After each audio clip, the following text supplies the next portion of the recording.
If you try to figure out the difference between an index fund and an ETF, you'll immediately hit a wall of contradictory advice. Some sources claim they're entirely different, others say they're identical, and some insist one is inherently superior. But the architecture you choose actually matters.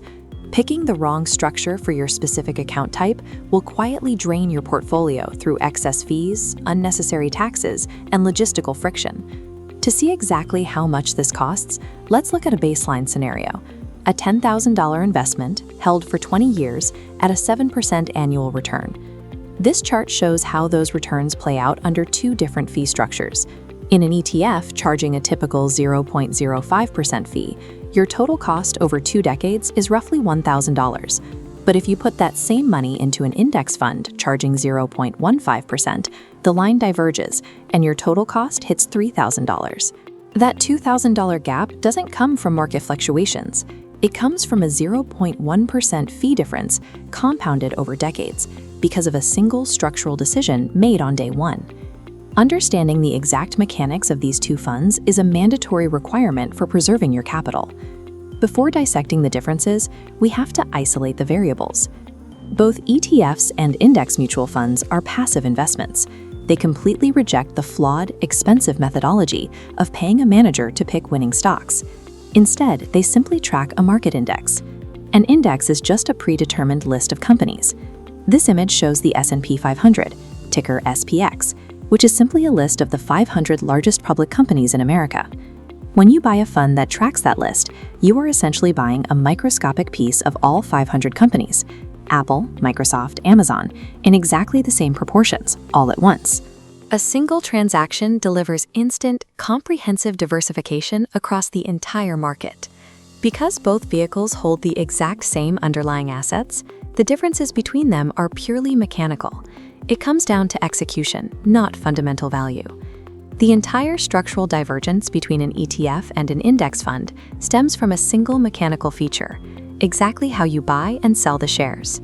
An ETF, an exchange-traded fund, operates exactly like a stock. You can buy or sell it at 10 in the morning or 2 in the afternoon, at whatever the exact market price is at that specific second. An index fund, structured as a mutual fund, operates on a batch system. It collects buy and sell orders throughout the entire trading day, but only executes them once, after the market closes at 4 p.m. That single closing execution price is called the net asset value, or NAV. Everyone who submitted an order that day gets the exact same price. This discrepancy in execution timing drives the first practical implication for new investors: minimum capital requirements. Because ETFs trade like individual stocks, there is generally no minimum investment barrier. You only need enough capital to purchase a single share. Index mutual funds frequently impose strict minimum barriers. Vanguard's flagship funds, for example, historically required a $3,000 deposit to open a position. If you are deploying a small amount of starting capital, the ETF structure mathematically removes the barrier to entry. While real-time pricing gives ETFs a technical edge in advanced intraday tax loss harvesting strategies, that flexibility is largely irrelevant for standard buy-and-hold investing. The real cost difference lies elsewhere. Both vehicles currently maintain historically low expense ratios, a trend confirmed by the Investment Company Institute's March 2026 report. Most major broad market ETFs charge between 0.03 and 0.05% per year. Broad index mutual funds often charge slightly more, typically between 0.1 and 0.2%. The Securities and Exchange Commission's compound interest data reveals exactly how these seemingly microscopic percentages behave over a 30-year investment horizon. This chart illustrates the destructive power of fees. A 1% expense ratio strips away over $200,000 in foregone returns. Compare that to the 0.03% ETF structure, which removes only a razor-thin sliver, leaving your core capital intact to continue compounding. Over decades, any structural investment choice must ruthlessly prioritize the lowest possible expense ratio to protect the physics of compounding growth. This brings us to the single greatest structural advantage of the ETF: superior tax efficiency inside a standard taxable brokerage account. Inside a mutual fund, when large investors cash out, the manager must sell underlying securities. These forced sales trigger capital gains.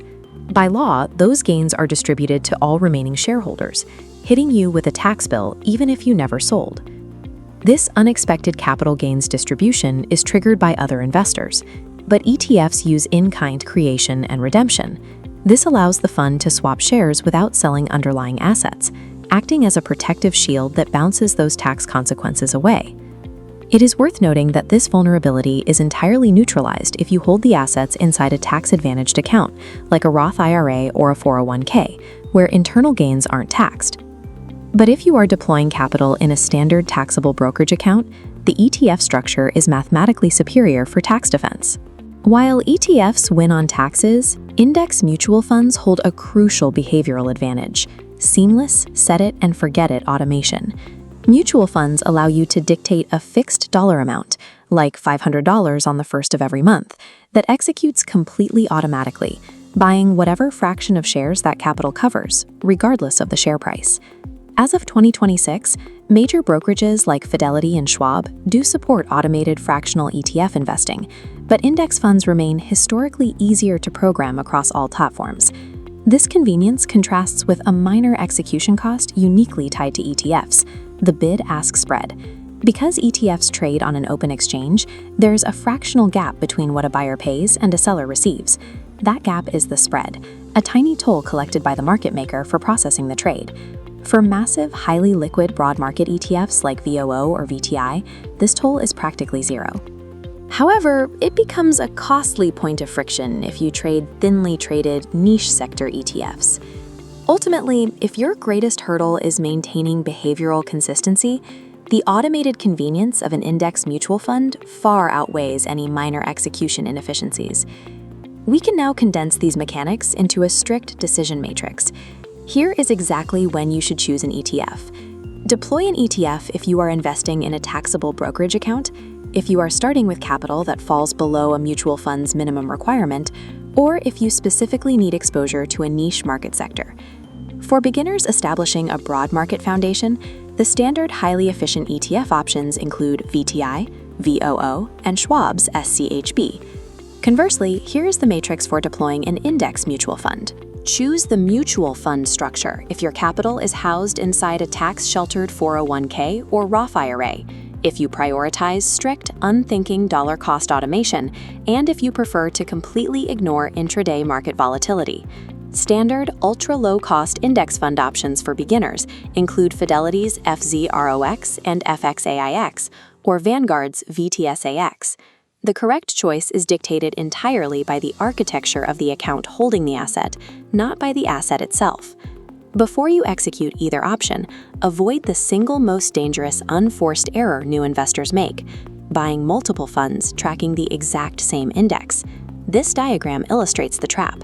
If you buy VTI for total market exposure and then buy VO for the S&P 500, you aren't diversifying. 80% of VO is already sitting inside VTI. Holding both does not expand your market exposure. It simply over-concentrates your capital into the largest companies and introduces redundant complexity. True sophistication in investing requires maintaining extreme simplicity. One or two broad market funds are entirely sufficient for building a massive foundational portfolio. Because ultimately, the minute fee difference between a 0.03% ETF and a 0.04% index fund is statistically irrelevant compared to the massive compounding cost of leaving your money sitting in cash. The strict sequence of action is this: open the account, select one broad fund, automate your monthly contributions, turn on dividend reinvestment, and then walk away. Optimizing the specific vehicle is secondary. Securing low costs and maintaining unrelenting consistency over decades is what actually engineers wealth. Videos बनाने हैं, Filmora है ना।